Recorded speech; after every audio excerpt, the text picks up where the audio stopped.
ଜୟ ଜଗନ୍ନାଥ ଜୟ ଶ୍ରୀରାମ। ଜଲ୍ଦି ଜଲ୍ଦିରେ ଭିଡ଼ିଓଟା ବନେଇଛି ତେଣୁ କ୍ଷମା କରିଦେବେ।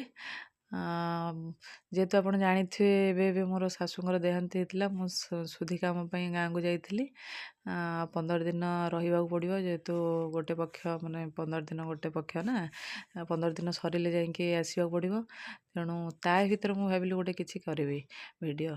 ତ ମୁଁ ଗାଁ ମାନଙ୍କରେ ଦେଖିଲି ଯେ ସକାଳୁ ଉଠିଲେ ଆଗ ସ୍ତ୍ରୀ ଲୋକମାନଙ୍କର ଏଇସବୁ କାମ ଆଗ।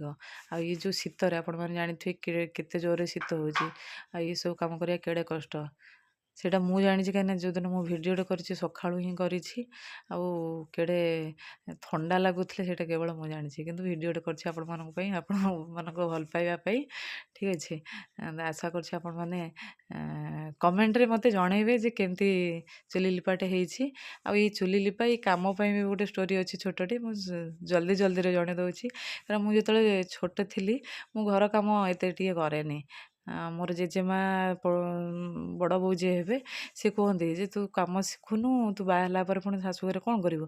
ମୁଁ ସବୁବେଳେ କହ ମୁଁ କ'ଣ କାମ କରିବା ଦରକାର, ମୁଁ ଗୋଟେ ଚାକିରି ଏମିତି କରିଦେବି ଯେମିତି ମୋତେ କାମ କରିବାକୁ ପଡ଼ିବ। ସତ୍ୟ ସତ୍ୟ ସେ ହେଲା। ତାପରେ ଆପଣ ଦେଖିପାରୁଥିବେ ଗୋଟେ ଆମର ଗୋଟେ ବଡ଼ ଯାଆ ହିସାବରେ ସିଏ କ୍ରସ୍ କରିଗଲେ, ସେ ଜାଣିନାହାନ୍ତି ମୁଁ ଚୁଲି ଲିପୁଛି। ଦେଖିଲେ କ'ଣ ପୋଲିସ ବାଲା ଚୁଲି ଲିପୁଛି, ସେ ପୁରା ଆଶ୍ଚର୍ଯ୍ୟ। ଆଉ ଆପଣମାନେ ବି ଆଶ୍ଚର୍ଯ୍ୟ ହେଉଥିବେ। ରହିଲି, ନମସ୍କାର। ଯଦି ଆପଣଙ୍କୁ ଏ ଭିଡ଼ିଓଟି ଭଲ ଲାଗିଥିବ ଲାଇକ୍ ସେୟାର କମେଣ୍ଟ କରିବେ ନିହାତି। ଜୟ ଜଗନ୍ନାଥ ଜୟ ଶ୍ରୀରାମ।